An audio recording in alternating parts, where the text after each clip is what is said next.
My best friend of 15 years got my wife pregnant, while I was working 60-hour weeks to pay for the house we all kept calling ours. So I documented everything, froze our joint accounts, filed for divorce, and made sure every person who mattered in his life knew exactly what kind of man he really was. They all think I went too far. I think I didn't go far enough. I'm Ethan. 34 years old. I work as a structural engineer for a mid-size firm out of Calgary. The kind of job where you spend time on remote sites than at your own kitchen table. I've been doing it for 10 years and I'm good at it. Not flashy good. Just the kind of reliable good that gets you promoted quietly and keeps bridges from falling down. My wife, I'll call her my wife because that's what she still was when this happened, is a physiotherapist.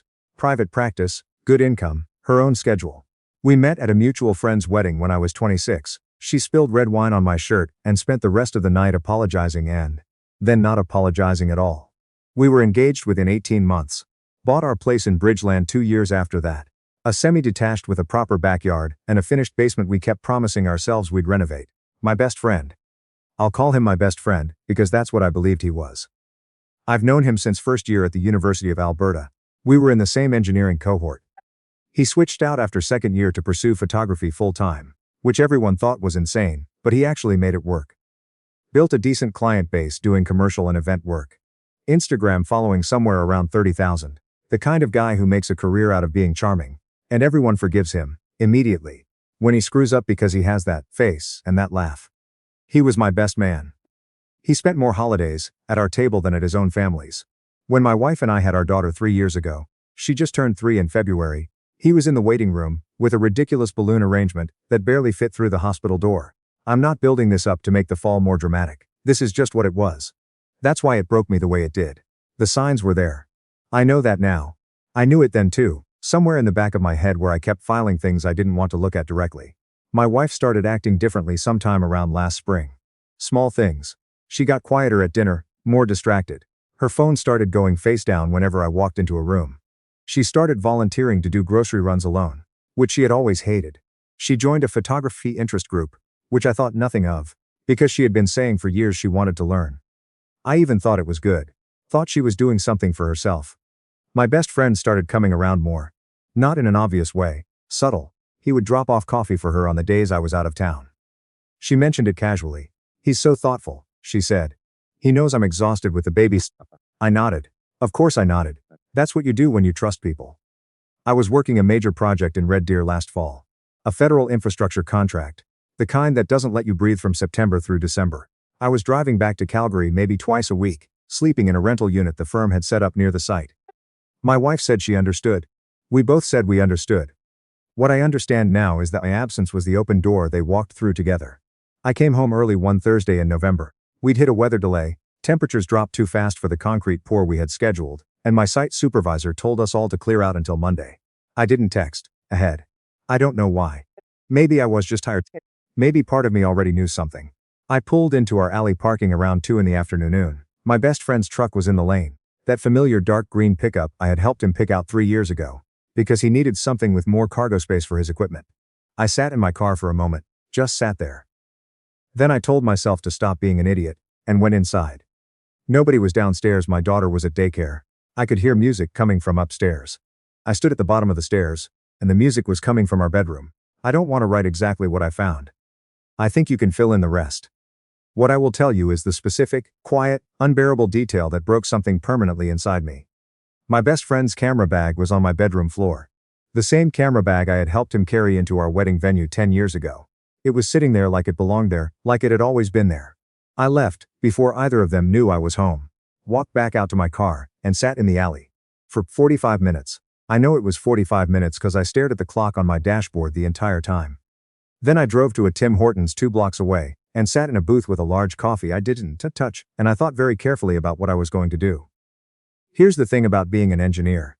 You're trained to assess a situation before you act, to look at load-bearing points and failure risks, to understand that if you react emotionally before you understand the structure of a problem, you make it worse. You introduce variables you can't control. I was angry. I want to be clear about that. Not the hot, blurry kind of anger, the cold, very focused kind. The kind that makes you very quiet and very organized. I drove back home at 4 o'clock. His truck was gone. My wife's car was in the lane. I walked in. She was in the kitchen making dinner like it was a normal Thursday. She looked up and startled. I didn't think you were coming back until Friday. I know, I said. Weather delay. She nodded. Went back to stirring whatever was on the stove. I sat at the kitchen island and watched her. She didn't look at me directly once in the next 20 minutes. I didn't say anything. I needed to understand how far this went before I said a word. Saying something too early is how you lose all your information.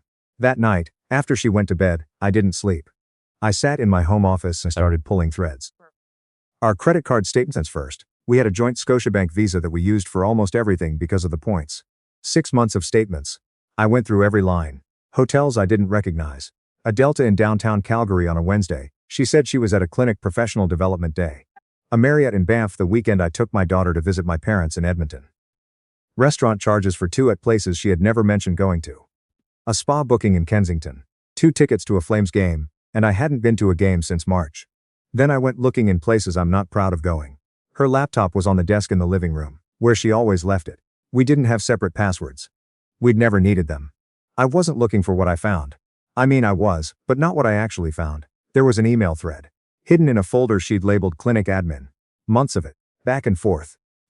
The kind of messages where you can see people building something together and telling themselves it's inevitable, and telling themselves it's inevitable. Like they had no choice, like it was just happening to them. The language people use when they want to believe they're not doing what they're doing.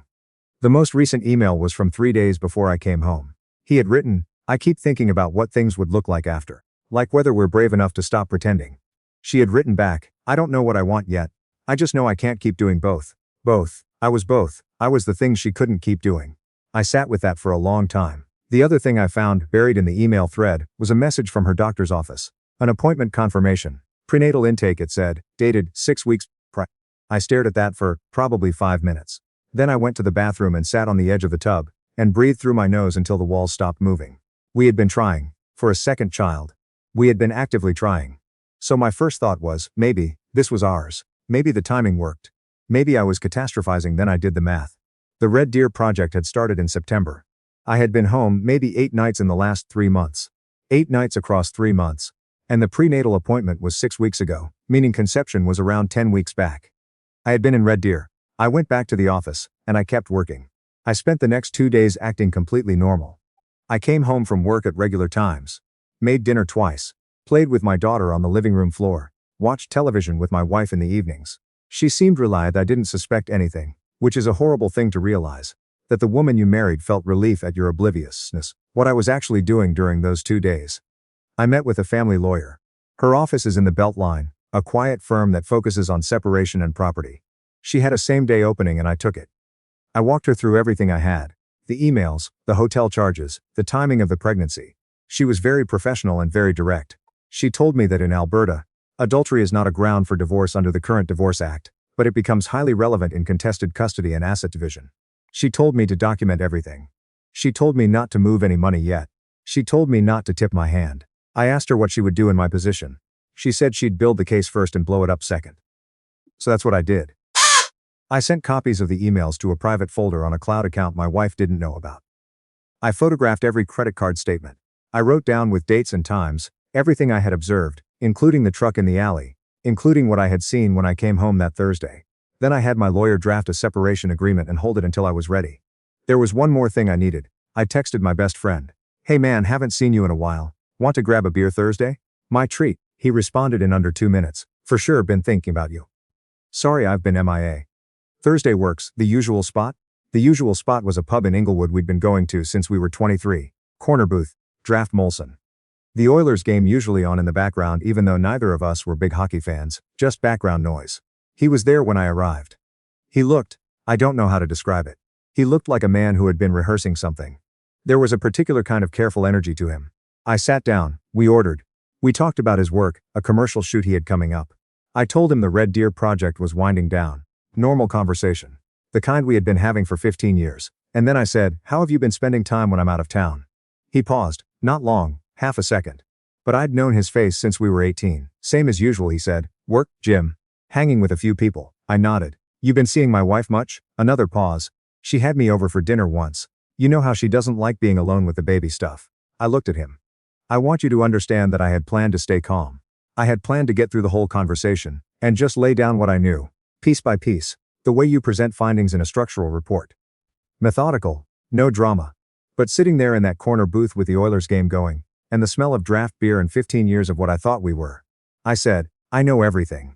He went very still. I told him exactly what I knew. The emails, the hotel receipts, the prenatal appointment, the Thursday in November. I told him I had copies of all of it, backed up in multiple places, and that I had already spoken to a lawyer. He didn't deny it. That's the part I wasn't prepared for. I had braced for denial, for excuses, for the version of events that made it sound like an accident, like something that just happened, like they were powerless. Instead, he looked at the table and said, I'm sorry, Ethan, I don't have anything that makes this better. He said, I think I'm in love with her. I laughed, actually laughed. Not because it was funny. Because what else do you do when your best friend of 15 years tells you he's in love with your pregnant wife across a pub table in Inglewood? I said. You should figure out what you're going to do, because as of Monday I'm serving her with separation papers. And then I left enough cash on the table for both drinks, and I walked out. I went home. My wife was putting our daughter to bed. I could hear the routine through the ceiling. The same songs, the same back and forth. The same small ordinary ritual that I had been terrified of losing. I sat at the kitchen table until it went quiet upstairs. Then she came down. She stopped when she saw my face. Just stopped at the bottom of the stairs. I said, I need you to sit down. She sat. I put the email printouts on the table between us, the hotel receipts, the prenatal intake confirmation. I put down the note from my lawyer, confirming she had received the documentation, and was preparing the separation filing. My wife's face did something I don't have a word for. It collapsed and rebuilt itself in about 4 seconds. Then she started to cry. Not the kind of crying that's asking for something, the kind that's just what happens when there's nothing left to hold. She said, I was going to tell you. I said, when? She didn't answer. I said, is the baby his? She said, I don't know. I want to tell you I handled that well. I didn't. I stood up and walked to the backyard and stood in the November cold for 10 minutes.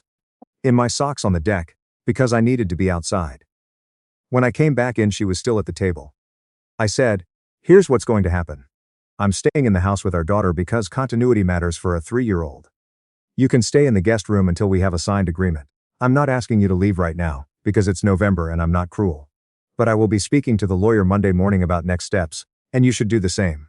She asked me why I wasn't yelling at her. I said, because yelling doesn't build anything and I have a daughter upstairs who needs at least one parent to stay functional. She cried harder.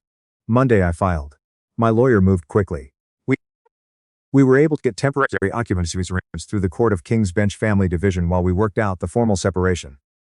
Adultery doesn't change the grounds for divorce here, like I said, but it was directly relevant to the property settlement and custody discussions.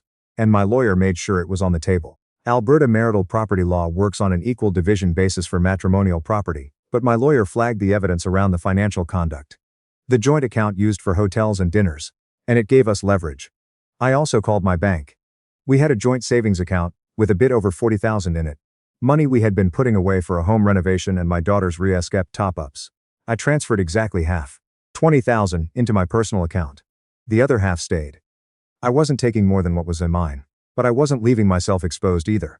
Then I did something that was not particularly dignified but that I do not regret.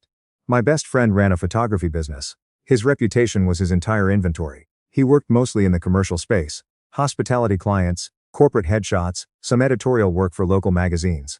He had a relationship with a hotel group that gave him regular interior and event contracts, probably his biggest single income source. I knew the marketing director at that hotel group. Not well, but well enough. We had worked together briefly years ago on a commercial development project. I sent her a professional email. I told her that I had become aware of information regarding the character and conduct of a contractor she worked with, and that I felt professionally obligated to share it. I attached a portion of the email thread, nothing explicit. Just enough to demonstrate the nature of what had been happening, including the references to deceiving a spouse. She responded within 24 hours. Thank you for letting me know. We take contractor relationships seriously. He lost the hotel contract within a week. I know because a mutual acquaintance mentioned it. Baffled, not knowing I was connected. Said he seemed devastated. That contract was reportedly worth close to $15,000 a year to him. I also contacted 2 of the 3 people who had referred him major editorial clients. Same approach. Professional, factual, not vindictive in tone, even if the intent was clear. One of them didn't respond. The other one stopped sending him referrals. His Instagram following, which he'd spent years building, started bleeding followers after a few people who knew the situation started talking. The photography community in Calgary is smaller than it looks. Word moved. He reached out to me twice by text. I didn't respond to either message. My mother called when she found out. She had known him almost as long as I had. She was quiet on the phone for a long time and then she said, "I'm so sorry, sweetheart. I don't understand how someone does that." I said, "I don't either." She asked if she could come down from Edmonton to help with our daughter for a few weeks. I said yes, and that yes was the best decision I made in any of this. My wife's parents called separately. Her mother cried. Her father asked to speak with me privately and told me he thought his daughter had made a catastrophic mistake, and that he was ashamed. That conversation was unexpectedly hard. He's a decent man. None of this was his fault. The paternity question got resolved faster than I expected. My wife asked for an early non-invasive prenatal DNA test, which is available as a blood test, starting around 10 weeks. She wanted to know as much as I did, maybe more. The results came back about 2 weeks after I filed. The baby was his. I sat with that result in my car in a parkcase off 17th Avenue for about 20 minutes. I thought about all the ways things could have been different. I thought about the house we bought together, the furniture we picked out, the kitchen renovation we kept talking about, the national parks road trip we always said we'd do when our daughter was old enough to remember it. I thought about the life that I had believed I was building. Then I put the car in reverse and drove home to make dinner for my daughter. The divorce was finalized 7 months later. Alberta has a 1-year separation requirement before divorce is granted, but we had the separation agreement in place quickly enough that the legal framework was set early. I kept the house. We agreed to this. Partly because of the financial conduct documentation. Partly because she knew it was the right call for our daughter's stability. She moved into a rental apartment in Marda Loop. Reasonable distance. Not far enough to complicate exchanges but not close enough to make things harder than they needed to be. We do a Wednesday and alternating weekend arrangement for our daughter. It works. It's not comfortable but it works. My daughter doesn't fully understand what happened. She's 3. She asks sometimes where daddy's friend is, which is what she called him. I tell her he moved away. She nods and goes back to whatever she was doing. Kids that age are more resilient and more perceptive than we give them credit for. My best friend and my ex-wife are together now, as far as I know. They're living in a rental place in the East End. He was with her when she had the baby, a boy born in June. I know this through the mutual acquaintance network that small cities create whether you want them or not. His photography business has contracted significantly. He picked up some real estate photography work that keeps him going, but it's not what he was building. The hotel contract never came back. A couple of the editorial relationships he had before haven't resumed. He's not ruined, I want to be clear about that. I'm not interested in ruining anyone. But the version of his career he was building in that specific community has been materially damaged, and that damage was a direct consequence of information I provided. I don't lie to myself about that. I made choices that caused professional harm to another person. I did it deliberately. I think it was proportionate. I am not asking anyone to agree with me. My ex-wife lost clients from her physiotherapy practice. Some of them knew us socially, and in a city like Calgary, those networks are tighter than they appear. She didn't lose her practice. She's a skilled clinician, and her clinical reputation wasn't affected. But her caseload dropped. And rebuilding it took time. I didn't engineer that. It happened organically from the same information, moving through the same networks. I'm telling you because it's part of the full picture. My mother stayed for 3 weeks, in November. She cooked, she did pick up from daycare. She sat with me on the back deck in the evenings when my daughter was asleep, and we talked about things we hadn't talked about since I was young. She told me stories about her own marriage. Hard years I hadn't known about. She said, "You're going to be okay. Because you know how to build things. That's not nothing." I thought about that a lot. I was promoted in February. Senior project manager, leading a new infrastructure group. More money, more responsibility, and oddly enough more satisfaction. When you stop quietly carrying something that's been slowly crushing you, you have a lot more capacity for the things that are actually yours. I started running again. Stupid thing to mention. But I had stopped a few years back when work got heavy and I'd never restarted. Started in January on the Bow River Pathway, mostly because I needed somewhere to put my body when my brain wouldn't stop. By March I was doing 8 kilometers most mornings. By summer I had done the Valley Run for the first time in years. I'm not a jogger discovers himself story. I'm just telling you what I did with the time I suddenly had. My daughter started at a new daycare in January. They do an early literacy program that she's obsessed with. She comes home every day with new words she wants to try out. Last week she told me the word enormous, and used it to describe her baked ziti. I laughed until I had to sit down. She asks for her mom, and her mom comes. That part is working the way it should. A few months ago I was at my firm's end-of-year gathering. The low-key kind they hold. At a restaurant, in the West End. I ended up talking to a woman who works for a structural consulting firm that collaborates with ours occasionally. She's a few years younger than me. Straightforward, in the way that I have come to understand is rare. and she laughed at the right moments during a conversation about the absolute misery of foundation inspections. In spring conditions. We've gotten coffee twice since then. We're not anything yet. But it's the first time since all of this happened that I've sat across from someone and thought, I might be capable of this again. That felt worth noting. Last Saturday I took my daughter to the science center. She is intensely interested in weather right now for reasons I can't explain.